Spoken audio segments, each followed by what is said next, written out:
नमस्कार विद्यार्थी मित्रांनो. तर आज आपण या लेक्चरमध्ये शिकणार आहे काही आलेख जे आहेत तुमच्या गतीशी संदर्भात ते आज या लेक्चरमध्ये आपण शिकणार आहोत. ओके. तर त्यातला पहिला आलेख आहे अंतरकाळ आलेख. कशासाठी? तर एक समान गतीसाठी. ओके. आणि दुसरा आहे तो अंतरकाळ आलेखच पण तो नैक समान गतीसाठी आहे. तर सुरुवातीला हा बघू, एक समान गतीसाठी असलेला अंतरकाळ आलेख. तर या आलेखामध्ये तुम्हाला एक उदाहरण दिलेलं आहे. तर एक मोटर कार आहे, ती काही अंतर पार करते, बरोबर. म्हणजे काही अंतरासाठी ती धावत आहे. तर त्यासाठी जे काही नोटिंग्ज आहेत, ज्या काही व्हॅल्यू रेकॉर्ड केलेल्या आहेत त्या तुम्हाला इथं दिलेल्या आहेत, टेबलमध्ये दिलेल्या आहेत. तिनं त्या मोटर कारने पार केलेलं अंतर आणि एका कॉलममध्ये तुम्हाला ते अंतर पार करण्यासाठी लागलेला वेळ. ओके. तर एवढं सगळं दिलेलं आहे ते. तर हे जे काय ह्या व्हॅल्यू आहेत त्या आपल्याला या ग्राफवर प्लॉट करायचे आहेत. ठीक आहे. या आलेखामध्ये त्या प्लॉट करायचे आहेत आणि तो आलेख जो आहे तो काढायचा. तर आता एक मोटर कार आहे, तुम्ही पाहिलं तर वेळ बघा, 10-10 सेकंदाचा डिफरन्स आहे. म्हणजे 10-10 सेकंदानंतर त्याने अंतर नोंद केलेलं आहे, बरोबर. म्हणजे ठराविक कालावधी किती आहे? 10 सेकंदाचा ठराविक कालावधी तुम्हाला इथं दिसतोय, बरोबर का. 10 सेकंदाचा ठराविक कालावधी दिसतो. तर आपण हे जे काही वेळ आहे ते एक्स अक्षावर मांडलेलं आहे आणि अंतर जे आहे मीटरमध्ये ते वाय अक्षावर मांडलेलं आहे. ओके. आणि त्याचं प्रमाण या पद्धतीने ठेवलेलं आहे. तर आता आपण पहिला हा ग्राफ प्लॉट करू, त्याचे पॉईंट प्लॉट करू. बघा, पहिला वेळ किती आहे? 0, बरोबर. वेळ म्हणजेच काळ, लक्षात घ्या, काल. तो 0. आणि अंतर किती आहे? ते सुद्धा 0च आहे. म्हणजे पहिला पॉईंट तुमचा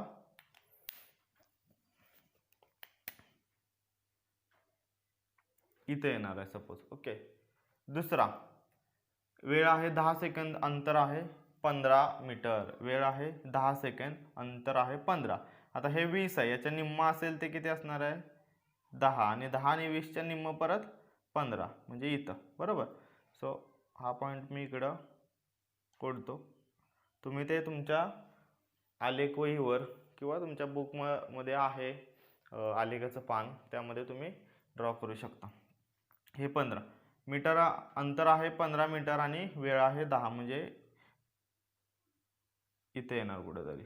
ओके. त्यानंतर तिसरं, वेळ आहे 20 आणि अंतर आहे 30. वेळ आहे 20 सेकंद आणि अंतर आहे 30 मीटर. 30 मीटर म्हणजे 20 आणि 40च्या मध्ये इथं, बरोबर. सो हे परत मी इकडं राईज करतो. ओके. तर अशा पद्धतीने सगळे पॉईंट जे आहेत ते प्लॉट करून घ्यायचे. ओके. ठीक आहे. ठीक आहे. तर अशा पद्धतीने आपण सगळे पॉईंट प्लॉट करत गेलो आणि ते जे काही पॉईंट होते ते एका सरळ रेषेने जोडले तर आपल्याला या पद्धतीत आलेख मिळतो. ओके. तर तुम्हाला लक्षात येईल, एक समान गतीसाठी अंतरकाळ आलेख हा सरळ रेषेत येतोय. कसा येतोय? सरळ रेषेत येतोय. ठीक आहे. तुम्ही व्यवस्थित ड्रॉ केलं तुमच्या नोटबुकमध्ये किंवा टेक्स्टबुकमध्ये त्या आलेख पानावर, तर तुम्हाला लक्षात येईल की तो आलेख आहे तो एक सरळ रेषेत आहे. जे काही तुमचे बिंदू आहेत, प्लॉट केलेले बिंदू आहेत, ते सगळे एका सरळ रेषेत येतात. ओके. याचाच अर्थ आणखी एक, तर अंतर आणि काळ हे सगळे समानुपाती आहेत. हे असं सरळ रेषेत येण्याचा अर्थ काय? तर हे जे काही तुमचं अंतर आणि काळ आहे ते समानुपाती म्हणजे डायरेक्टली प्रोपोर्शनल. म्हणजेच जेवढं अंतर वाढेल त्याच रेशोमध्ये, त्याच गुणोत्तरामध्ये काळ वाढेल किंवा त्याच प्रोपोर्शनमध्ये काळ वाढेल. कळलं? समानुपाती म्हणतो. म्हणजे बघा इकडे, आता इकडं अंतर कितीने वाढलं तुमचं? पहिला किती होतं? 15 होतं, बरोबर. 0 ते 15, 15ने वाढलं, परत 15 ते 30ने वाढलं. हे पण तसंच झालंय, एका समान हेनं वाढलं. हे कितीने वाढलं? 10नं वाढलं, परत 10 सेकंदने वाढले, परत 10 सेकंदने. म्हणजे हे समान राहत जाते आणि हे सुद्धा समान राहत जाते. कळालं? म्हणून तो असा एक चढता तुम्हाला आलेख मिळेल एका सरळ रेषेतला. आता पुढचा आहे नैक समान गतीसाठी अंतरकाळ आलेख. ओके. याच्यासाठी सुद्धा तेच आहे. तुम्हाला एक उदाहरण दिलेलं आहे. एक बस असेल, तर जी बस आहे ती काही अंतर पार करते आणि त्यासाठी लागणारा वेळ दिलेला आहे तुम्हाला. ओके. इथं तुम्हाला लक्षात येईल कालावधी किती आहे. प्रत्येक जे अंतर नोंद केलेलं आहे तो कालावधी तुम्ही पाहिला तर 0 ते 5, 5 ते 10 म्हणजे 5 सेकंदाचा कालावधी आहे प्रत्येकामध्ये. ओके. आणि अंतर हे 7, त्यानंतर 5चा फरक आहे. ओके. तर अंतरामध्ये समानता नाही आहे. ओके. ते बघू आपण काय येते त्यासाठी. तर ते एक समान आपण म्हणतोय बरोबर. एक समान गती म्हणजे काय रे? एक समान गती म्हणजे ठराविक कालावधीसाठी, ठराविक समान कालावधीसाठी, समान कालावधी 10-10 सेकंद, ठराविक समान कालावधीसाठी जर एखाद्या वस्तूनं समान अंतर कापले असेल तर, किंवा समान अंतर पार केले असेल तर, इथं समान अंतर पार केले ना त्याला आपण एक समान म्हणतो. ना एक समान माहिती आहे आपल्याला, ठराविक समान कालावधी, कालावधी समानच आहे प्रत्येकाचा 5-5 सेकंद कालावधी आहे, पण अंतर मात्र असमान आहे बरोबर. बघूया आपण आलेख. त्यात वेळ आहे ते x अक्षावर मांडलेले आणि अंतर आहे ते y अक्षावर मांडलेलं आहे. इथं सुद्धा या पद्धतीनं बिंदू आहेत ते प्लॉट करायचेत आणि इथं प्रमाण दिलेलं आहे त्याचं. बघा वेळ पहिला 0 सेकंद आणि अंतर आहे ते सुद्धा 0 मीटर आहे. तो पहिला बिंदू तुमचा ओरिजिनवरच येईल. त्यानंतर दुसरा आहे 5 आणि 7. वेळ आहे 5, अंतर आहे 7 मीटर. वेळ आहे 5 बरोबर आणि अंतर आहे 7. 7 म्हणजे ह्याच्यामध्ये कुठेतरी 5 असेल बरोबर का? 10-10चा फरक आहे ना. 5, 6, 7 म्हणजे याच्या बरोबर मध्ये. ओके. तुम्हाला आलेख पानावर व्यवस्थित सगळ्या रेषा असतील. ओके. त्या रेषा बघून व्यवस्थित ड्रॉ करा. पुढचं वेळ असेल, वेळ आहे 10 सेकंद आणि अंतर आहे 12 मीटर. 10 अंतर आहे 12, याच्यामध्ये इथं 15 असेल आणि 12.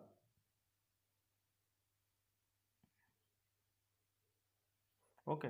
तर अशा पद्धतीने आपल्याला हे सगळे पॉईंट जे आहेत ते प्लॉट करून घ्यायचे. ओके. तर आपण या पद्धतीमध्ये सगळे बिंदू जे आहेत ते प्लॉट करून घेतले. ओके.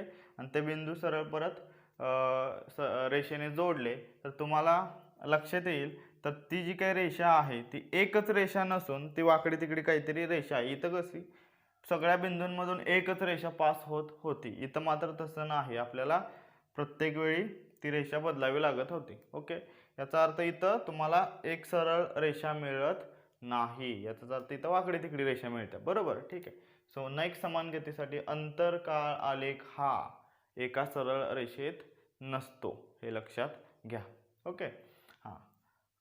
आणखी इथं मग समजते तुम्हाला अंतर आणि काळ हे समानुपाती नाहीत. ओके. त्यांचं जे काय वाढण्याचं प्रमाण आहे ओके ते वेगवेगळं आहे. आता आणखी एक महत्त्वाचा प्रश्न म्हणजे एक समान गतीसाठी जर अंतर काळ आलेख आपण काढला तर तो असा एका सरळ रेषेत येतोय आणि या सरळ रेषेचा चढ उतार किंवा त्याला आपण स्लोप म्हणतो. ओके. स्लोप काढला.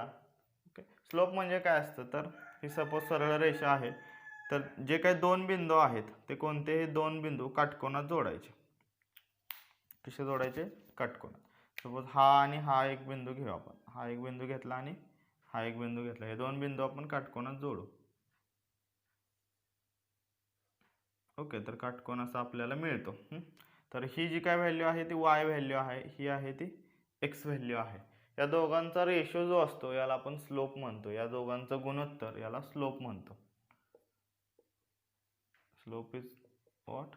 y by x. y values आणि x. ओके. एवढी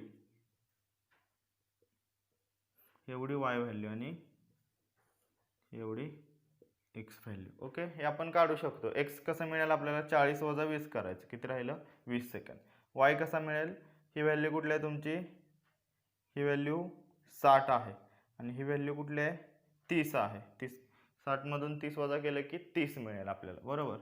सो y व्हॅल्यू आली 30 म्हणजे काय? 60 वजा 30 आहे आणि हे 40 वजा 20 आहे बरोबर. 60 वजा 30 30, 40 वजा 20 20, 3/2 हे उत्तर आलं तुमचं. स्लोप किती आला? 3/2. आता एक समान गतीसाठी सरळ रेषेचा ओके सरळ रेषा आहे चढती तर त्याचं जर तुम्ही स्लोप कोणत्याही दोन बिंदूचा, आता मी सपोज हे दोन बिंदू घेतले, आता हे आणि हे घेतले, हा आणि हा घेतला, कोणतेही दोन बिंदू घ्या, कोणतेही दोन बिंदू घेतले तर स्लोप हा हाच येणार 3/2. याच्यावरून तुम्हाला काय समजतं, एक समान गतीसाठी अंतरकाळ आलेख जो आपण काढतो त्याचा जो स्लोप आहे तो समान राहतो. ओके, स्लोपची किंमत आहे ती कायम समान राहते. नेक्स्ट समान गतीसाठी मात्र तसं नाही, त्याचा स्लोप आहे तो वेगवेगळी तुम्हाला व्हॅल्यू दाखवेल. समजलं? ओके, तर नेक्स्ट समान गतीसाठी जे स्लोप तुम्ही घरी वगैरे ट्राय करा. याचा अजून एक आपण एक्झाम्पल घेऊ स्लोपचं कोणतं तरी. अजून दोन बिंदू घेऊया. सपोज हा बिंदू घेतला मी, हा आणि हा शेवटचा. ठीक आहे, हे दोन बिंदू आपण जॉईन करू. हे झालं वाय तुमचं आणि हे टोटल एक्स झालं. बघा आता स्लोप बरोबर वाय भागिले एक्स. वाय किती आहे, वरची व्हॅल्यू किती आहे 100, वरची व्हॅल्यू किती होती शेवटची 105 वजा, ओके, खालची व्हॅल्यू किती आहे 45 वजा 45. ओके, त्यानंतर ही व्हॅल्यू बघू, ही किती आहे 30 आणि ही किती आहे 60. मोठी किती आहे 60 नाही 70. 70 वजा 70 वजा हे किती आहे 30. ओके, बघा ही व्हॅल्यू होती आपली 105, ही व्हॅल्यू आहे आपली 45. ओके, ही व्हॅल्यू आहे आपली 70 आणि हे 70 वजा 30 40. 105 वजा 45 60. परत 2 दुणे 4 2 6, काय राहिलं 3/2. आली 3/2 किंमत. तुम्हाला कोणत्याही दोन बिंदूंचा तुम्ही स्लोप काढा, तुम्हाला किंमत 3/2. या ग्राफसाठी 3/2. अजून असेच वेगवेगळे ग्राफ असतील तर काही ते वेगळे असेल पण ती समान असेल. ओके, समजलं? आता मला सांगा, हे एक समान गती आणि एक समान गतीसाठी तुम्हाला एक जरा डोके चालवा. या सेक्शनमध्ये क्वेश्चन विचारलं तर काय काय फरक दिसून येतो बरं. फरक विचारला सो तुम्हाला व्यवस्थित पाहिलाच दिसून येईल. पहिला फरक म्हणजे काय, तर जो येणारा आलेख आहे तो सरळ चढत्या रेषेत आहे एक समान गतीसाठी, याच्यासाठी नाही, याच्यासाठी तो वाकडी तिकडी किंवा झिगझॅग लाईन आपल्याला दिसून येते. ओके, किंवा सरळ रेषेत नाही असं म्हणा सर. ठीक, त्यानंतर येणारा स्लोप हा कसा आहे, समान आहे. एक समान गतीसाठी तो समान आहे, यामध्ये नाही. त्यानंतर इकडं अंतर हे काळाशी समानुपाती आहे, इकडं ते समानुपाती नाही. ओके, समजलं? ठीक आहे. ओके, तर पुढचा आलेख आहे एक समान गतीसाठी वेग आणि काळ आलेख. ओके, वेग आणि काळ म्हणजे वेग जे आहे ते वाय अक्षावर मांडलेला आहे आणि काळ आहे तो एक्स अक्षावर. या केसमध्ये एक उदाहरण दिलेलं आहे तुम्हाला. ते उदाहरण काय, तर एक रेल्वे गाडी आहे ती 60 किमी पर तास म्हणजे 60 किलोमीटर पर आवर या स्पीडनं चालले, 60च्या स्पीडनं चाललेले. 60चं एक समान स्पीड आहे, एक समान गती आहे म्हणजे कॉन्स्टंट स्पीड. कळलं, बदलत नाही. आणि ती 6 तासासाठी काहीतरी ती गाडी जी आहे ती प्रवास करते, बरोबर. त्यातले दुसऱ्या आणि चौथ्या तासाला त्यांनी काहीतरी नोटिंग केलं, म्हणजे त्यावेळी गाडी कुठं होती हे सगळं त्यांनी नोंद केलं, बरोबर. आता तुम्हाला माहिती आहे इथं त्यांनी काय विचारले, तर आपल्याला यावरून या आलेखावरून त्या गाडीनं 2 आणि 4 म्हणजे 2 तासानंतर एक त्यांनी नोंद केली आणि 4 तासानंतर एक त्यांनी वेळेची नोंद केली, म्हणजे T1 आणि T2 म्हटलंय त्याला. या दुसऱ्या आणि चौथ्या या 2 तासांमध्ये साधारणतः त्या गाडीने किती अंतर पार केलेले असावे, आता हे खरं तर तोंडी सुद्धा आपण सांगू शकतो, आपण फॉर्म्युल्याने सुद्धा सोडवू शकतो. आपल्याकडे सूत्र आहेत. आपल्याला काय विचारले रे, अंतर विचारले, बरोबर का. आपल्याकडं अंतर, आता ही सरळ रेषेत जाणारी गाडी आहे, रेल्वे गाडी ती सरळ रेषेत प्रवास करते, याचा अर्थ अंतर आणि तुमचं विस्थापन दोन्ही एकच असणार आहे. ओके, दोन्हीच्या किमती एकच असणार. ठीक, तर इथं वेग दिलाय ना, मग आपण हे काय करू, अंतर म्हणजेच विस्थापन कन्सिडर करू. तर वेगाचा फॉर्म्युला काय रे, वेगाचं सूत्र काय, वेग बरोबर विस्थापन भागिले वेळ, बरोबर. मग आता आपल्याला वेग माहिती आहे, वेग किती आहे तिचा 60 किमी वेग लिहितो इथं मी. वेग किती आहे? 60 किलोमीटर पर आवर. आणि वेळ किती आहे? 2 ते 4 तास. म्हणजे किती तास झाले? 4 वजा 2, 2 तास. वेळ आहे 2 तास. ओके, चला आता मग वेग आहे, वेळ आहे, विस्थापन फक्त अननोन आहे. विस्थापनाचा मग फॉर्म्युला काय बनेल? विस्थापन किंवा सरळ रेषेत असल्यामुळे त्यालाच आपण अंतर सुद्धा म्हणू शकतो. अंतर बरोबर वेग गुणिले वेळ. बरोबर. आता या फॉर्म्युल्याने आपण सॉल्व करू शकतो. वेग किती आहे? 60 किमी पर आवर. हे नाही लिहिलं तरी चालेल. गुणिले वेळ किती आहे? 2 तास. ओके, 60 गुणिले 2 120. विस्थापन कशात मोजतो आपण? मीटरमध्ये. ओके, ठीक आहे. इथे किलोमीटर, इथे युनिट किलोमीटर आहे त्यामुळे आपण किलोमीटर वापरलं. सो किती आलं? अंतर किती आलं? 120 किलोमीटर. हे तोंडी सुद्धा काढू शकता बघा. तास किती आहेत? 2 ते 4. म्हणजे 3 आणि 4 असे 2च तास आहेत. बरोबर. 2 तासातला प्रवास काढायचा. एका तासाला ताशी किती किलोमीटर धावते? 60. एका तासाला 60 किलोमीटर पर आवर म्हणजे एका तासाला 60. मग 2 तासाला किती? 120. 60 दुने 120. ओके, ठीक. आता दुसरा प्रश्न त्यांनी काय विचारले तर 2 ते 4 तासांच्या दरम्यान रेल्वे गाडीने कापलेल्या अंतराचा व आकृतीतील एका चौकोनाच्या क्षेत्रफळाचा संबंध आहे का? आणि ते गाडीचे त्वरण किती आहे? असं 2 प्रश्न विचारले. पहिला प्रश्न असा आहे, तर एक तुम्हाला ह्या आलेखामध्ये एक आकृती दिसते. काय? तर तुम्हाला हा एक आयत दिसतोय इथं.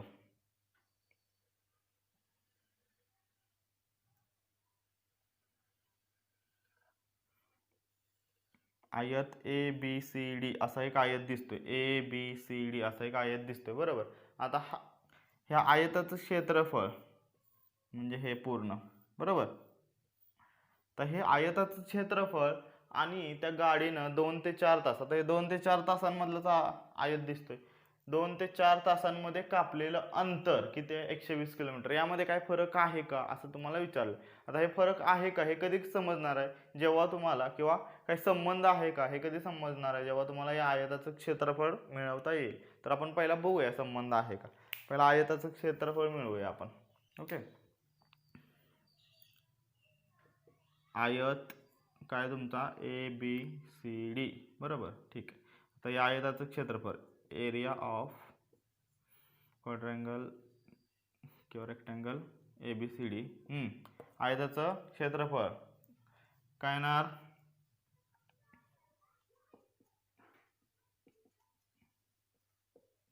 आयताचं क्षेत्रफळ म्हणजे काय? लांबी गुणिले रुंदी L×B. लांबी किती आहे रे? लांबी म्हणजे ही BD लांबी घेऊ आपण.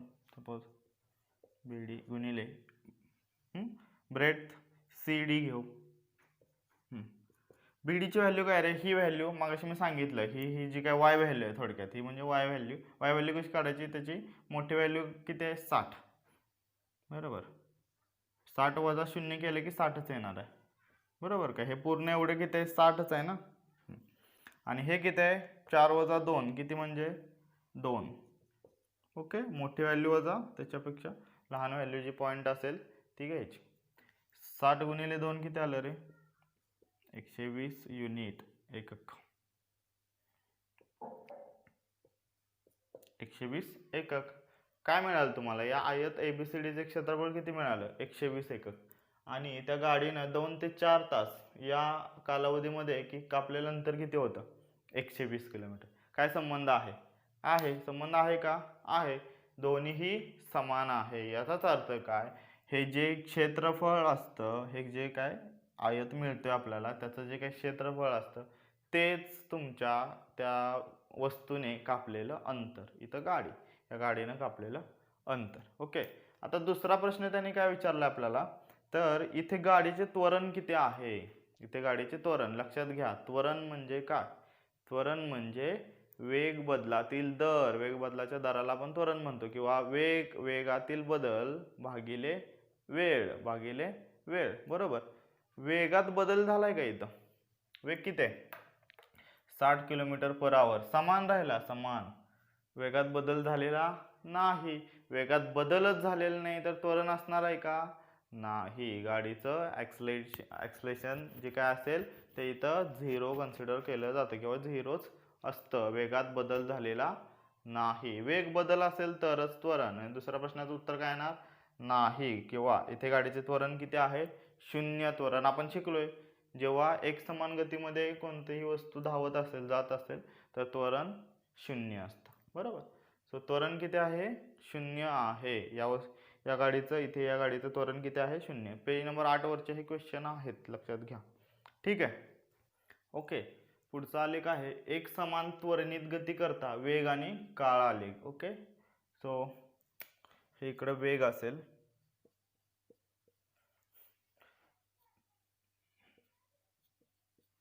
आणि इकडं काळ.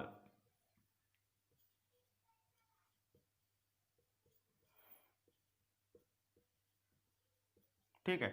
तर त्या पद्धतीने आपण हे सगळे जे पॉईंट आहेत तसे प्लॉट करून घेतले.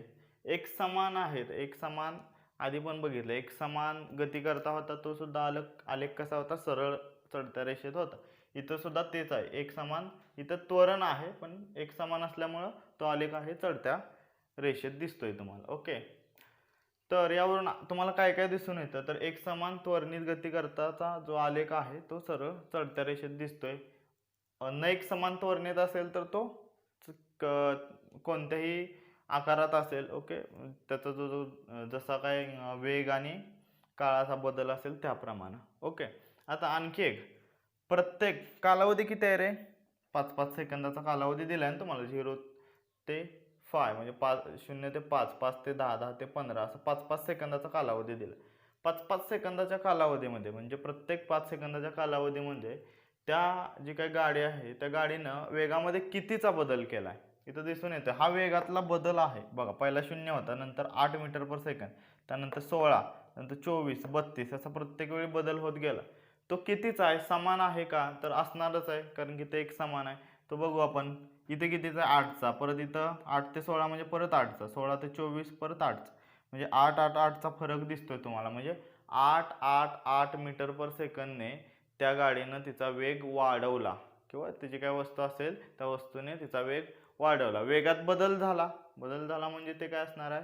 त्वरण असणार आहे. म्हणजे त्वरण तर आहे इथं. बघ, आता आपल्याला तेच करायचं. मागच्या आलेखामध्ये पाठीमागचा जो आलेख आपण पाहिला त्याच्यामध्ये जे काय आपण अंतर किंवा विस्थापन मिळवलं तसंच इथं सुद्धा मिळवायचं. तर काय? तर 10 सेकंद आणि 20 सेकंद या दोन नोंदींमध्ये, 10 आणि 20 सेकंद या दोन नोंदींमध्ये त्या गाडीनं किती अंतर पार केलं असेल हे आपल्याला सपोज मिळवायचं. आपल्याकडे अंतर आता इथं सुद्धा सरळ रेषेत आहे. हे सगळं आपण सरळ रेषेतल्या गतीसाठी काढतोय. बरोबर. लिनियर मोशनसाठीचं काढतोय. तर सरळ रेषेत आहे याचा अर्थ विस्थापन आणि अंतर दोघांच्या किमती सेम असतात. दोघांचा अर्थ सुद्धा एकच असतो. ओके. तर सुरुवातीला आपण मगाशी विस्थापनाचा एक फॉर्म्युला तयार केलेला. विस्थापन बरोबर काय होतं रे? वेग गुणिले वेळ होता. वेगाचा फॉर्म्युला विस्थापन भागिले वेळ, तोच फक्त मॉडिफाय केला. ओके. ठीक आहे. चला मग किमती टाकू. वेग किती आहे? हा, आता इथं वेग एक समान आहे का? नाही. वेग बदल आहे, त्वरणित आहे याचा अर्थ वेगात बदल होतोय. तुम्हाला कुठल्या कुठल्या सेकंदासाठी काढायचं आहे? 20 आणि 10 हे दोन नोटिंग आहेत, या दोघांच्या मधलं काढायचं. बरोबर. सो 20ला किती स्पीड होतं? 32. मग सुरुवातीला तुम्हाला पहिला सरासरी वेग काढायला हवा. सरासरी वेग किती असेल? सुरुवातीचा किती आहे? 32 किंवा शेवटचा 32 अधिक 10व्या सेकंदाला किती आहे? 16/2 करा. ओके. 32 आणि 16 48/2 किती आला? 24 मीटर पर सेकंद. ओके. तर सरासरी वेग किती आला तुमचा? 24 मीटर पर सेकंद आला. ठीक आहे. चला वेग मिळाला. वेळ किती आहे रे? 10 आणि 20 सेकंद. म्हणजे किती सेकंद आले? 10 आणि 20 सेकंद याच्यामध्ये कितीचा कालावधी आहे? 10 सेकंदाचा. आणि वेळ किती आहे मग? वेळ किती आहे? 10 सेकंद. किमती टाका इथं. वेग किती आहे? 24 गुणिले वेळ 10 किती उत्तर आलं? 240 विस्थापन मीटरमध्ये. ओके.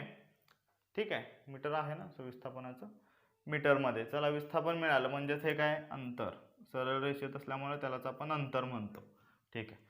सो विस्थापन किंवा अंतर किती मिळालं 240. आता पुन्हा आपल्याला बघा त्या वस्तूने कापलेलं जे काय अंतर होतं ते ग्राफिकली सुद्धा आपण काढू शकतो, आलेखाच्या माध्यमातून सुद्धा काढू शकतो. कसं तर ते जे काय नोटिंग आहे, ते जे काय नोंदी आहेत, त्या नोंदींमध्ये जी काय फिगर बनते, सपोज ही फिगर बनली, सो या फिगरचं या आकृतीचं क्षेत्रफळ म्हणजेच असतं ते अंतर. आपण चेक करू शकतो. काय करू, हे पूर्ण क्षेत्रफळ काढू या पूर्ण आकृतीचं. काय आकृतीचं नाव आहे, ABCD. ABCD असं नाव आहे. ठीक आहे. आता काय करू, आपण आकृतीचं दोन पद्धतीने काढू शकतो. ट्रॅपेझियमचा फॉर्म्युला वापरू शकतो इथं, समलंब चौकोन तुमचा. ओके, तर समलंब चौकोनाचा एक फॉर्म्युला वापरू शकतो, किंवा या आकृतीला दोन आकृतीन डिवाइड करू. पहिला एक त्रिकोण आणि दुसरा हा रेक्टँगल किंवा चौरस असेल मे बी, बघू आपण. ठीक आहे. तर area of ABCD quadrilateral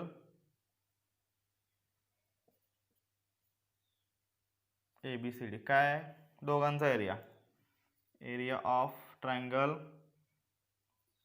ABE अधिक area of rectangle AECD. AECD बरोबर.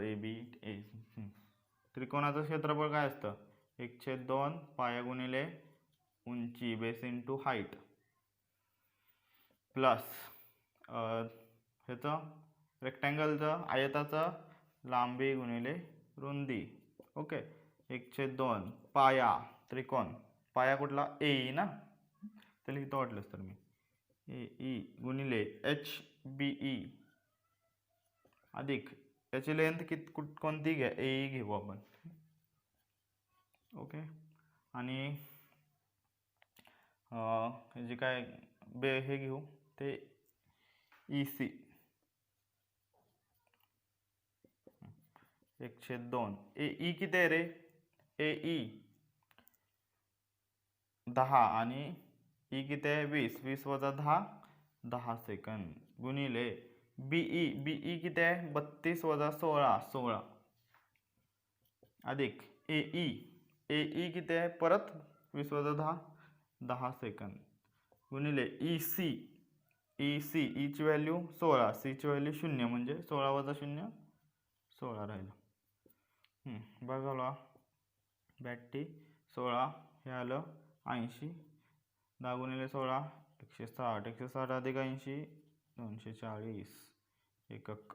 याचं काय एकक दिलेलं नाही, आपण एकक लिहू. ओके, काय आलं, त्या वस्तूने कापलेलं अंतर त्या ठराविक कालावधीसाठी किती होतं 240 मीटर, आणि तेच त्या ठराविक कालावधीसाठी जी काय आपल्याला आकृती मिळत होती त्या आकृतीचं पूर्ण जे क्षेत्रफळ होतं ते सुद्धा किती आहे 240. तर अशा पद्धतीने आपण हे प्रूव्ह करू शकतो.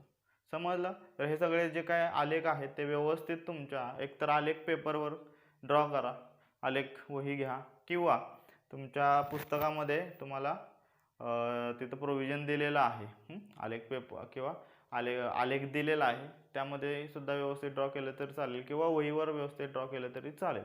ओके, तर हे आलेख व्यवस्थित पहिला सर्वांनी ड्रॉ करून घ्या. ओके, ठीक आहे. तर पुढचा पॉईंट आहे आलेख पद्धतीने गतिविषयक समीकरणे. आलेखाच्या मदतीने आपल्याला काही गतिविषयक समीकरणे आहेत, ओके, ते आपल्याला मांडायचे आहेत. ओके, तर ही गतिविषयक समीकरणे म्हणजे काय ते पहिलं आपण जाणून घेऊया. तर सर आयझॅक न्यूटन जे सायंटिस्ट होते, आपण पाहिलं की विज्ञानामध्ये किंवा भौतिकशास्त्रामध्ये त्यांनी अनेक शोध लावले, अनेक गोष्टी जगापुढे मांडल्या, किंवा आपल्या आजूबाजूला ज्या काही गोष्टी घडतात त्या पाठीमागचं विज्ञान आपल्याला समजावून सांगितलं, बरोबर, किंवा विज्ञान जगापुढे मांडलं. तसंच त्यांनी मोशनबद्दल काही म्हणजेच गतीचे काहीतरी नियम सांगितलेले आहेत. ओके, त्या पद्धतीनंच त्यांनी गतिविषयक काही समीकरणे बनवून ठेवलेली आहेत. ओके, किंवा समीकरणे इक्वेशन सांगितलेली आहेत. त्या समीकरणांच्या मदतीनं आपण वेग, वेळ, तुमचं विस्थापन, ओके, सुरुवातीचा वेग, अंतिम वेग, अशा अनेक गोष्टी सहजरित्या मिळवू शकतो. ओके, तर किंवा वेग, वेळ, विस्थापन यांमधले आंतरसंबंध जे आहेत ते सुद्धा ही गतिविषयक समीकरणं आपल्याला सांगतात. ओके, तर ही जी काही समीकरणे आहेत ती पहिला आपण बघूया. तर जर एखादी वस्तू u या सुरुवातीचा वेग काय त्या वस्तूचा, सुरुवातीचा वेग काय u या सुरुवातीच्या वेगाने जात असेल. ओके, आणि शेवटी ती v या वेगावर थांबते, म्हणजे अंतिम वेग v. अंतिम वेग किती आहे? अंतिम वेग v असा मानू आपण. ओके, आता हे u या सुरुवातीच्या वेगाने आणि अंतिम वेगाने जात असताना त्या वस्तूला t एवढा टाइम लागतो. किती? t एवढा वेळ किंवा कालावधी, एवढा कालावधी लागतो. आणि t या एवढ्या कालावधीमध्ये ती s एवढं विस्थापन करते किंवा अंतर पार करते. s एवढे विस्थापन किंवा अंतर. ओके, याला आपण डिस्प्लेसमेंट म्हणतो. याला initial velocity, final velocity, time आणि डिस्प्लेसमेंट. बरोबर, ठीक आहे. तर असं जर करत असेल तर त्याने 3 समीकरणं सांगितलेली आहेत. बघा, वस्तू u या सुरुवातीच्या वेगाने t या कालावधी करता s एवढं विस्थापन करून v या अंतिम वेगावर जर थांबत असेल तर पहिलं समीकरण आहे तुमचं v बरोबर v is equal to u plus at. v बरोबर u अधिक at आणि त्वरण आहे a. केवढं त्वरण आहे? a एवढ्या त्वरणाने ती जाते. याचा अर्थ बदल होते. सुरुवातीचा वेग आणि अंतिम वेग आहे दिलाय ना, याचा अर्थ बदल आहे, त्याच्यात वेगात बदल आहे. तर हे जे समीकरण आहे हे कशाचा आंतरसंबंध सांगतं? तर वेग आणि वेळ. ओके, तर वेग आणि वेळ यांचा आंतरसंबंध तुम्हाला हे पहिलं समीकरण सांगतं. दुसरं समीकरण आहे न्यूटनने दिलेलं दुसरं समीकरण, s बरोबर ut अधिक 1/2 at². ओके, ह्याच्यात a हे काय आहे? त्वरण आहे. पुढचं दुसरं समीकरण तुम्हाला सांगतं s बरोबर विस्थापन. लक्षात घ्या, s विस्थापन हे s या लेटरने आपण डिनोट करतो. तर हे दुसरं समीकरण आहे ते आपल्याला s बरोबर ut अधिक 1/2 at² बरोबर at चा वर्ग हे आपल्याला विस्थापन आणि वेळ किंवा काल, ओके, याचा संबंध सांगतं. त्यानंतर तिसरं जे समीकरण आहे ते म्हणजे v चा वर्ग बरोबर u चा वर्ग अधिक 2as. Okay, v² is equal to u² plus 2as. तर हे जे आहे हे आपल्याला इथं समजून येते विस्थापन आणि हे काय? वेग. विस्थापन आणि वेग. ओके, तर तुमच्या लक्षात येईल पहिलं समीकरण हे वेग आणि वेळ यांचा आंतरसंबंध दाखवतं. दुसरं समीकरण आहे s बरोबर ut अधिक 1/2 at चा वर्ग विस्थापन आणि वेळ किंवा काल. आणि तिसरं आहे v वर्ग बरोबर u वर्ग अधिक 2as हे आहे आपल्याला विस्थापन आणि वेग यांचा आंतरसंबंध दाखवतं. तर अशी 3 समीकरणं आपल्याला दिलेली आहेत. या तिन्ही समीकरणावरून आपल्याला ह्या गतिविषयक अनेक गोष्टी आपल्याला उलगडतात. म्हणजे वेग कळतो, वेळ, विस्थापन. ओके, तर या गोष्टी आपल्याला समजून येतात. तर ही जी काही 3 समीकरणं आहेत ते आपल्याला ग्राफिकल मेथडने म्हणजे आलेख पद्धतीनं सॉल्व्ह करायचे आहेत किंवा आलेख पद्धतीनं ते आपल्याला दाखवायचे आहेत. आपल्याला ते प्रूव्ह करायचे आहेत. न्यूटनने आपल्याला बरोबर ही समीकरणं सांगितली, पण त्याने त्याच्या पाठीमागं काहीतरी प्रूव्ह दिलेला आहे. त्याचा सिद्धांत जो काय आहे तो मांडलेला आहे, सिद्ध करून दाखवलेला आपल्याला. ओके, तर ते आपण बघूया. ठीक आहे, तर पहिलं समीकरण कोणतं आहे? वेग काल संबंधाचे समीकरण. वेग काल म्हणजे व्हेलॉसिटी आणि टाइम रिलेशनचं. ओके, व्हेलॉसिटी टाइम रिलेशनचं समीकरण आहे. बघा, आता एक वस्तू आहे,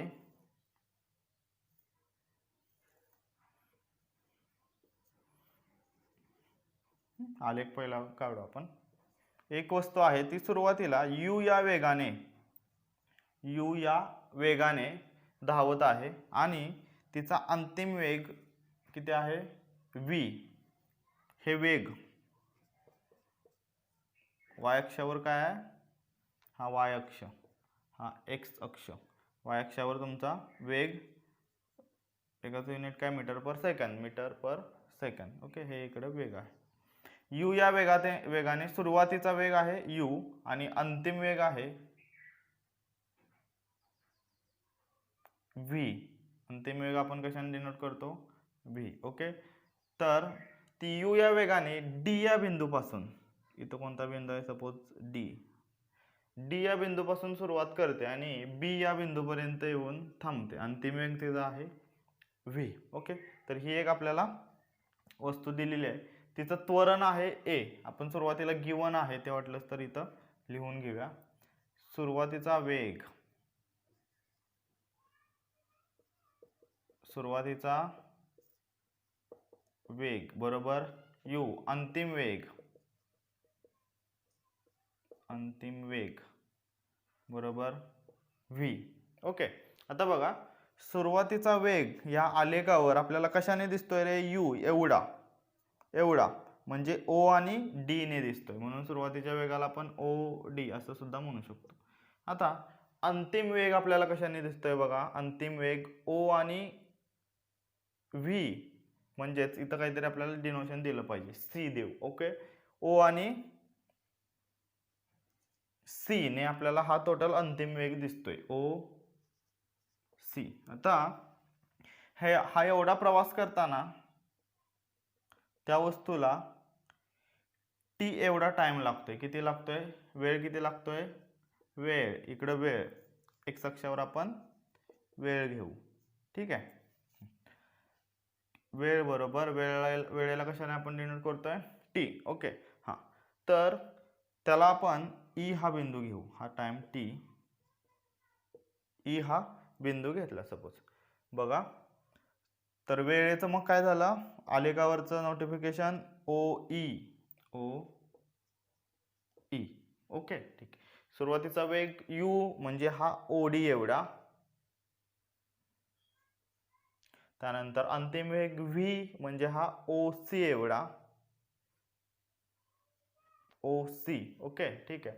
वेळ टी एवढं, टी म्हणजे ओ ई एवढं नोटिफिकेशन, आलेखावरचं नोटिफिकेशन दिलं. ठीक आहे, एवढं आपल्याला समजतं इथं.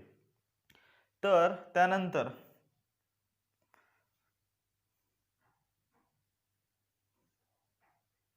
इथे एक आपण एक्स या अक्षाला समांतर अशी एक रेषा काढली डी या बिंदूतून, डी या बिंदूतून एक्स अक्षाला समांतर अशी एक रेषा काढली.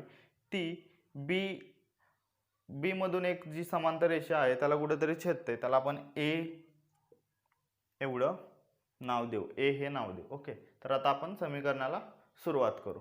आपलं समीकरण काय, आपल्याला आणायचं काय आहे, व्ही बरोबर यू अधिक ए टी, हे आपलं पहिलं समीकरण आहे. बरोबर का, पहिलं समीकरण काय, व्ही बरोबर यू अधिक a t, v is equal to u plus a t, हे आपलं पहिलं समीकरण आहे.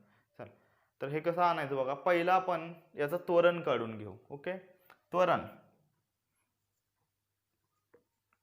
काय होतं त्याचं, ए. बरोबर का, ठीक. आता त्वरणाचा फॉर्म्युला पहिला,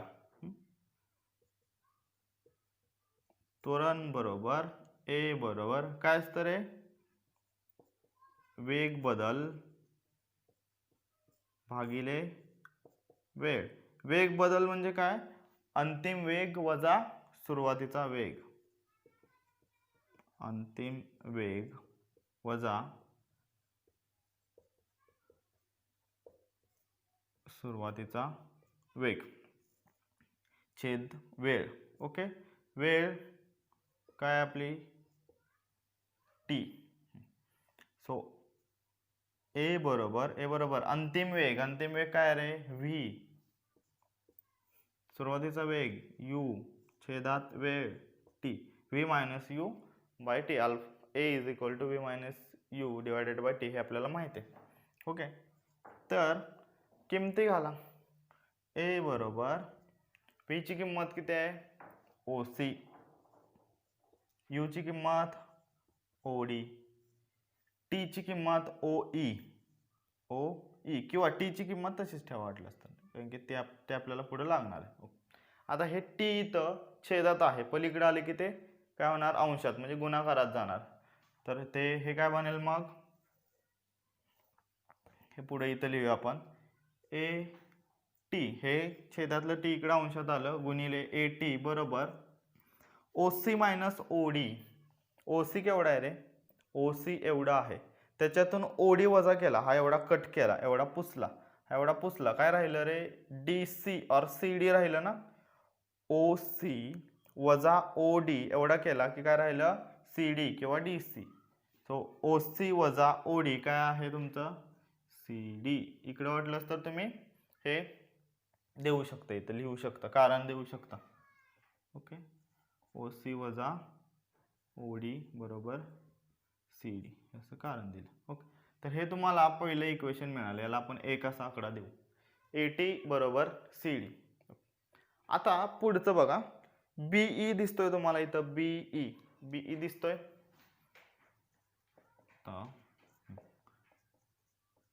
बीई, बीई कोणत्या दोन तुकड्यांपासून बनलेला आहे, एई आणि ए बी, ए बी आणि एई या दोन तुकड्यांपासून बनलेला आहे. बीई बरोबर काय असणार आहे ए बी अधिक एई. ओके, आता हे सगळ्या समांतर रेषा आहेत, सी बी समांतर डी ए आहे किंवा ओ ई आहे, तसंच बीई समांतर सी ओ आहे, ओ सी आहे. ओके, म्हणजेच काय तर बीईच्या जागेवर आपण ओ सी लिहू शकतो का, लिहू शकतो, कारण की दोघांचं माप सेम आहे. सो बीसीच्या जागेवर काय, बीईच्या जागेवर काय लिहू आपण ओ सी लिहिलं मी.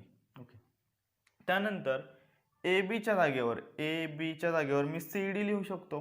ओके, ए बीच्या जागेवर मी लिहिलं सी डी अधिक एईच्या जागेवर मी ओ डी लिहिलं, एईच्या जागेवर काय लिहिलं ओ डी. ओके, याला कारण द्या वाटलंच तर, बीई बरोबर ओ सी, बीई बरोबर ओ सी, त्यानंतर ए बी बरोबर सी डी आणि त्यानंतर एई बरोबर ओ डी. ओके, असं आपण लिहिलं, कारण की ते दोन समान आहेत. त्यानंतर किमती घाला. ओ सी म्हणजे काय तुमचं व्ही, ओ सी म्हणजे व्ही. सी डी, सी डीची, सी डी तुकडे दिसतंय का नाही, पण इथं आहे सी डी. पहिल्या एक आकडा दिलेला, आपण एक नवीन समीकरण तयार केलेलं, सी डी बरोबर ए टी बरोबर अधिक मध्ये अधिक चिन्ह ओडी, ओडी बरोबर एई, एई बरोबर ओडी आहे, ओडी इथं आहे का कोण आहे यू. तर तुम्हाला व्ही बरोबर ए टी अधिक यू असं इक्वेशन मिळालं. हेच फक्त रिअरेंज करायचं. ओके, हेच फक्त व्यवस्थित लिहा, व्ही बरोबर यू पुढं घ्या अधिक ए टी झालं. हे मिळालं आपल्याला पहिलं समीकरण. ओके, व्ही बरोबर यू अधिक ए टी, हे तुमचं आहे फर्स्ट इक्वेशन ऑफ मोशन, किंवा त्यालाच आपण काय म्हणतो गतिविषयक पहिले समीकरण, पहिले समीकरण, गतिविषयक पहिले समीकरण मिळालं आपल्याला यू अधिक ए टी. ठीक आहे. ओके, तर हे व्यवस्थित पहिला लिहून घ्या. त्यानंतर आपलं दुसरं गतिविषयक दुसरं समीकरण घेऊया. दुसरं समीकरण कशाच्या संदर्भात आहे, दुसरं समीकरण आहे विस्थापन आणि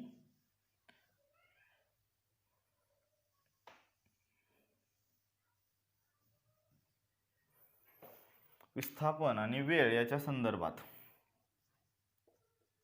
विस्थापन आणि वेळ किंवा काल म्हणतो त्याला, याच्या संदर्भात. ओके, विस्थापन आणि वेळ संबंधाचे समीकरण.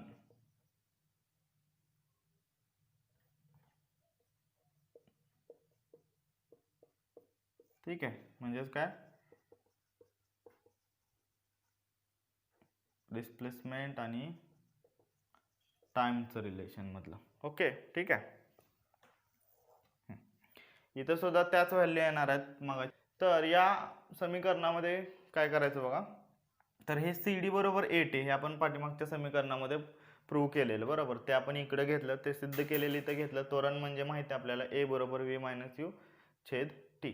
आता हे विस्थापन आणि वेळ हे पहिला समीकरण तुम्हाला काय माहित पाहिजे. समीकरण काय आहे आपलं ते सेकंड एस बरोबर ut अधिक 1/2 at चा वर्ग हे आपलं दुसरं समीकरण आहे बरोबर. एस बरोबर ut अधिक 1/2 at चा वर्ग. तर हे समीकरण आपल्याला आणायचं, हे समीकरण सिद्ध करायचं. एस म्हणजे विस्थापन आहे माहिती आहे. ओके, आता आपण पाठीमागे जे काय आपण आलेख बघितले त्या आलेखामध्ये आपण एखाद्या गाडीने किंवा एखाद्या वस्तूने पार केलेलं अंतर किंवा विस्थापन हे ग्राफिकली कसं दाखवत होतो, तर तेच म्हणजे आपण ही जी काय पूर्ण फिगर आहे इथं, ही जी काय आकृती आहे, म्हणजे ज्या नोटिंगमध्ये जे काय आकृती तयार होईल ती आकृती घ्यायची. आपल्याला एवढा टाइम पिरियड आहे टी एवढा, सो त्या टी टाइम पिरियडमध्ये आपल्याला ही अशी आकृती मिळते इथं बरोबर. तर ही जी काय एवढी आकृती आहे या एवढ्या आकृतीचं क्षेत्रफळ म्हणजेच विस्थापन हे आपण मगाशी आपण बघितलं बरोबर का. त्या दोन्ही व्हॅल्यू सेम येत होत्या. तर तेच आपल्याला इथं सुद्धा दाखवायचं. आपल्याला काय करायचं आहे, विस्थापन ग्राफिकली काढायचं आहे. काढू शकतो. आपल्याला काय करायचं आहे, इथं आपल्याला आपल्यापाशी एक क्वाड्रँगल आहे, चौकोन आहे ODBE चौकोन आहे. ठीक आहे, ODBE चौकोनाचा एरिया पहिला मिळवू आपण. चौकोन ODBE चे क्षेत्रफळ, चला त्याचं क्षेत्रफळ माहित आहे. दोन्ही पद्धतीने काढू शकतो. हा एक पूर्ण ट्रॅपेझियम आहे, समलंब चौकोन आहे, किंवा ही जी पूर्ण फिगर आहे ती दोन आकृत्यांमध्ये, ही पूर्ण आकृती दोन आकृत्यांमध्ये डिवाइड करून करू शकता, 1 आणि 2, किंवा आयताला 1 म्हणू शकता आणि याला 2 म्हणू शकता. ठीक आहे, चला करू मग. एरिया ऑफ क्वाड्रिलॅटरल ODBE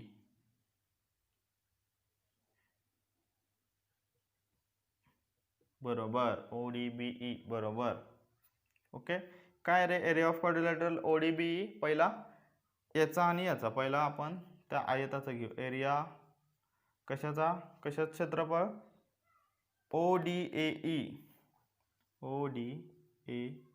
चं क्षेत्रफळ अधिक 1/2 अधिक 1/2 कशाचं, त्रिकोण DAB, त्रिकोण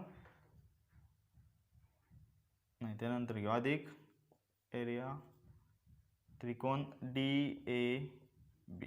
okay, area of triangle DAB. हां, आयताचे क्षेत्रफळ लांबी गुणिले रुंदी L × B अधिक त्रिकोणाचं 1/2 पाया गुणिले उंची B × H बरोबर. लांबी कुठला आयत आहे तुमचा, ODAE ची लांबी, DA किंवा OE कोणती लांबी घेऊ शकता. आपल्याला OE ची व्हॅल्यू आहे, आपण OE घेऊया, गुणिले ब्रेथ AE बरोबर. ठीक, AE किंवा OD घेऊ शकता. सो OD आहे, OD ची व्हॅल्यू आहे आपल्याकडे, तर OD घेऊ इथं, OD अधिक 1/2 त्रिकोणाचा बेस काय रे तुमचा, DA किंवा AD गुणिले त्रिकोणाची हाईट उंची AB बरोबर. चला किमती टाकू. ओके, किंवा जे काय आपल्याला कन्वर्ट करायचं आहे किंवा त्याच्या ऐवजी दुसरं काय लिहायचं आहे ते लिहून टाकू. पहिला OE गुणिले OD अधिक 1/2. AD ची व्हॅल्यू नाही आपल्याकडे, AD ची किंमत आहे का, AD ची किंमत नाही, पण OE ची किंमत आहे. आणि AD म्हणजेच OE. चौक आयताच्या समोरासमोरील बाजू कशा असतात, एक समान असतात. सो AD बरोबर OE. सो इथं आपण OE लिहू शकतो AD च्या जागेवर. तसंच इकडं सुद्धा हा पूर्ण एक चौकोन घेतला किंवा आयत घेतला तर AB बरोबर CD येऊ शकतं, समोरासमोरच्या बाजू. ठीक आहे, तर हे आपण इथं वर सोडूया. चला आता किमती घालू परत. तुला वाटलंच तर एरिया ऑफ क्वाड्रिलॅटरल कोणता तुमचा, ODBE बरोबर. OE ची किंमत आहे का आपल्याकडे, आहे T गुणिले OD ची किंमत आहे का, OD ची किंमत U अधिक 1/2 OE ची किंमत आहे टी गुणिले टी गुणिले CD ची किंमत इथे 1 वरून दिसते आपल्याला काय AT हे इक्वेशन गुणाकार करू U गुणिले टी UT या फॉर्म मध्ये आणायचं त्यामुळे ते रिअरेंज करू थोडंसं 1/2 A गुणिले AT A तसाच राहील T गुणिले T चा वर्ग काय बनलं रे हां आता हे एरिया म्हणजे काय असतं वेगळं काय नसून काय असतं ते डिस्प्लेसमेंट म्हणजेच विस्थापन बरोबर म्हणजेच त्याला आपण S म्हणतो बरोबर मग हे झालं आपलं प्रूव्ह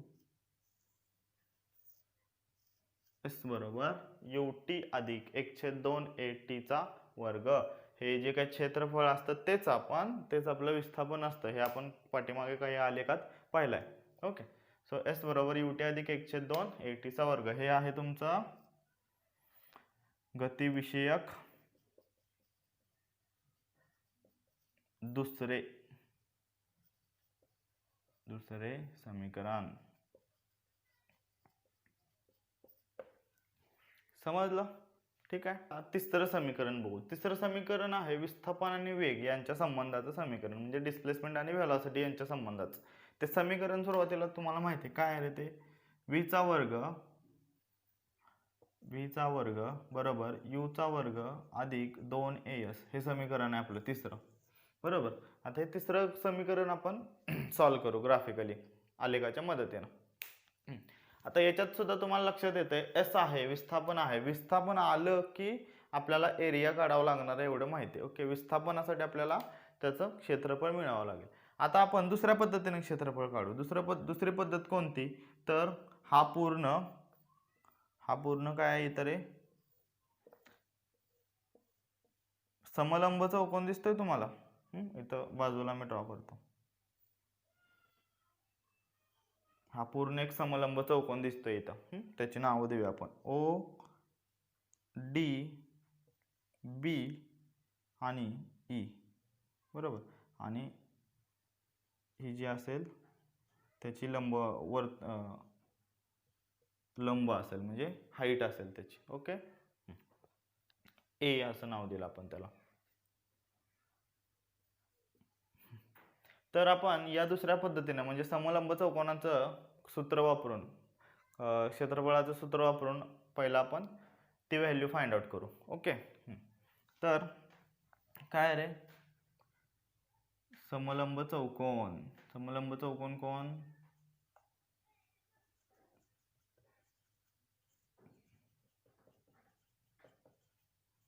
समलंब चौकोन कोणता ODBE चे क्षेत्रफळ ODBE चे क्षेत्रफळ मिळवू आपला पहिला ओके समलंब चौकोनाचे क्षेत्रफळ काय असतं एरिया ऑफ ट्रॅपेझियम ODBE बरोबर किंवा खाली करतो इथं 1/2 गुणिले समांतर दोन समांतर बाजूंची बेरीज 1/2 गुणिले काय असतं दोन समांतर बाजूंची बेरीज दोन समांतर 8वी मध्ये शिकलोय आपण हे दोन समांतर बाजूंची बेरीज ओके गुणिले दोन समांतर बाजूंची बेरीज गुणिले समांतर बाजूंमधलं अंतर समांतर बाजू कोणते आहेत ह्या दोन समांतर आहेत आणि ह्या दोन इंटरसेक्टिंग आहेत बरोबर त्या छेदतात तर या दोन समांतर बाजूंमधलं अंतर बरोबर distance between two parallel side AD किंवा त्याची हाईट सुद्धा म्हणू शकतो समांतर बाजूंमधील अंतर ओके ठीक आहे तर हा तुमचा फॉर्म्युला आहे एरिया ऑफ ट्रॅपेझियम काय 1/2 into sum of two parallel side into distance between two parallel side ठीक चला 1/2 गुणिले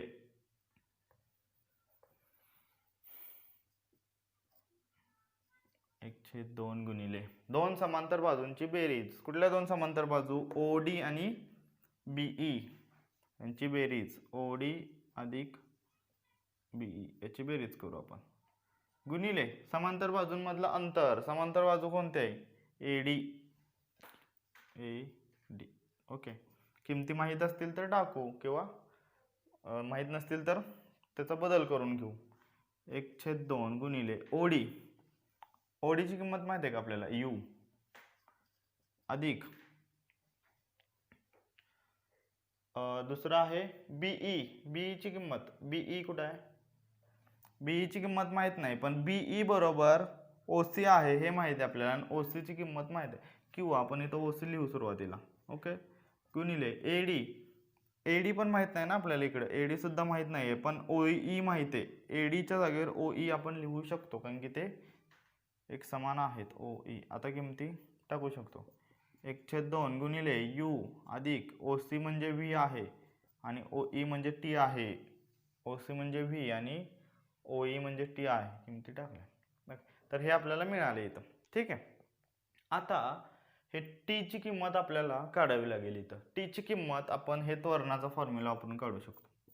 ओके, ए बरोबर काय आहे तर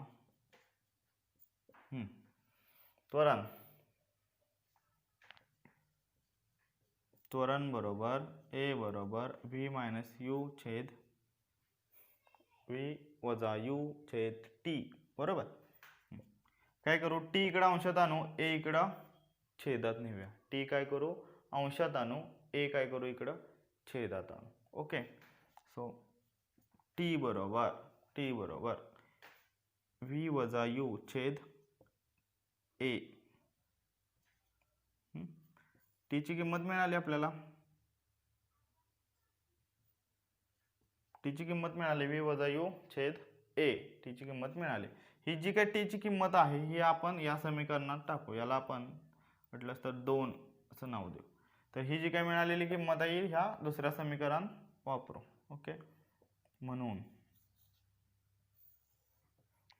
म्हणून काय तर एस बरोबर हे एरिया म्हणजे विस्थापन असतं, एस बरोबर 1/2 गुणिले व्ही अधिक यू किंवा यू अधिक व्ही. ओके, चला हे व्ही अधिक यू आपण लागलीच लिहून टाकू, व्ही अधिक यू इकडे तिकडे अरेंज करायचं, 4 अधिक 3 केलं काय आणि 3 अधिक 4 केलं काय, उत्तर काय येणार आहे, चिन्ह एकच आहेत ना त्यामुळं उत्तर तेच येणार आहे. सो यू अधिक व्हीच आपण काय लिहिलं व्ही अधिक यू लिहिलं. ओके, टीच्या जागेवर किंमत टाका, गुणिले V minus you छेदात A. Okay, ठीक आहे, पुढे सॉल्व करा. हे एस बरोबर 1/2 2 ने ए ला गुणलं की 2a आणि हा पूर्ण कंस या पूर्ण कंसाला गुणू, व्ही अधिक यू गुणिले व्ही वजा यू.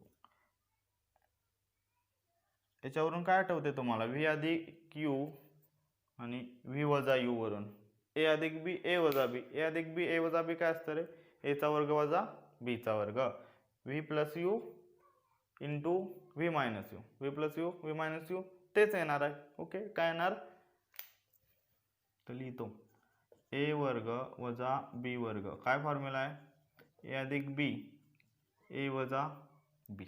ओके, तर हेच मग काय येणार आहे व्ही वर्ग वजा यू वर्ग बरोबर व्ही अधिक यू व्ही वजा यू. ओके, हे कारण येतं. मग व्ही अधिक यू व्ही वजा यूच्या जागेवर आपण व्ही वर्ग वजा यू वर्ग असं लिहू शकतो. हे 2a आहे, हे काय करू इकडचं छेदात आहे इकडे अंशात आणू, 2as आपल्याला मिळवायचं आहे ना, तर हे इकडे आणू, तर हे इकडे आणले काय येणार आहे 2a गुणिले s म्हणजे 2as. व्ही अधिक यू आणि व्ही वजा यूच्या जागेवर काय टाकणार व्ही वर्ग वजा यू वर्ग, व्ही वर्ग वजा यू वर्ग. ओके, हे मिळालं तुम्हाला. आता काय करू सिम्प्लिफाय करू, हे थोडंसं रिअरेंज करू. मिळवायचं काय आपल्याला व्ही वर्ग एका बाजूला ठेवायचं, बाकी सगळं पलीकडे न्यायचं आहे. व्ही वर्ग एका बाजूला ठेवू, म्हटलंच तर पलीकडच्या बाजूलाच असू ते, हे वजा यू वर्ग आहे या बाजूला आले की ते अधिक यू वर्ग होईल बरोबर, ते पुढे घेतलं यू वर्ग अधिक 2s बरोबर, या बाजूला काय राहिलं इकडचं सिंगल व्ही वर्ग. ओके, हे यू वर्ग वजा होतं ते इकडे आणलं. आता इक्वेशन व्यवस्थित लिहू, व्ही वर्ग बरोबर यू वर्ग अधिक 2as हे मिळालं आपल्याला तिसरं समीकरण. हे मिळालं आपल्याला तिसरं समीकरण. हेच आहे तुमचं तिसरे गतिविषयक तिसरे समीकरण. गतिविषयक तिसरे समीकरण. ओके, हे व्यवस्थित कसं सोडवलं ते बघा. समजलं? ओके, सुरुवातीला काय केलं, समलंब चौकोनाचा फॉर्म्युला वापरून, समलंब चौकोनाचं सूत्र वापरून त्याचं क्षेत्रफळ काढलं. क्षेत्रफळ इथपर्यंत काढलं. ते टी ची व्हॅल्यू तशीच ठेवली. टी ची व्हॅल्यू परत सेपरेट काढून घेतली त्वरणाच्या सूत्राने, आणि ते जे काही टी ची किंमत होती ती आपण परत ह्या दुसऱ्यामध्ये पुट केली. ती तिथं ठेवल्यानंतर आपल्याला असं व्ही अधिक यू व्ही वजा यू म्हणजे आपल्याला काहीतरी अल्जेब्रिक इक्वेशन मिळालं तिथं. बरोबर, तुमचं बैजिक समीकरणे असतात, तुम्ही शिकला 8वीमध्ये, ती मिळाली. तर ती जे काही समीकरण होतं त्याचा फॉर्म्युला वापरला. 2as ए छेदात होतं, इकडं अंशात आणलं, आणि अशा पद्धतीनं तुमचं सूत्र किंवा समीकरण मिळालं. ओके, तर अशी ही 3 न्यूटननेच डिस्कवर केलेली आहेत, न्यूटननेच सांगितलेली आहेत 3 गतिविषयक समीकरणे आहेत. समीकरणे लक्षात ठेवायची. पहिलं, व्ही बरोबर यू अधिक at, v is equal to u plus at. दुसरं आहे एस बरोबर ut plus 1/2 at square, ut अधिक 1/2 at चा वर्ग, हे दुसरं. तिसरं, v वर्ग बरोबर u वर्ग अधिक 2as. ओके, तर अशी ही 3 समीकरणं आहेत. व्यवस्थित पाठ करा. हे पुढे आपल्याला अनेक एक्झाम्पल सॉल्व्ह करताना लागतात, अनेक नाही, किंवा इथून पुढे जे तुम्हाला भौतिकशास्त्र शिकणार आहात तुम्ही, त्या प्रत्येक ठिकाणी तुम्हाला ही अशी समीकरणं लागणार आहेत. ओके, तर ही व्यवस्थित पाठ करून ठेवा. हे आलेखासहित व्यवस्थित डेरिवेशन, हे जे काय एक्सप्लेनेशन आहे ते व्यवस्थित लिहून काढा. ठीक आहे. ओके.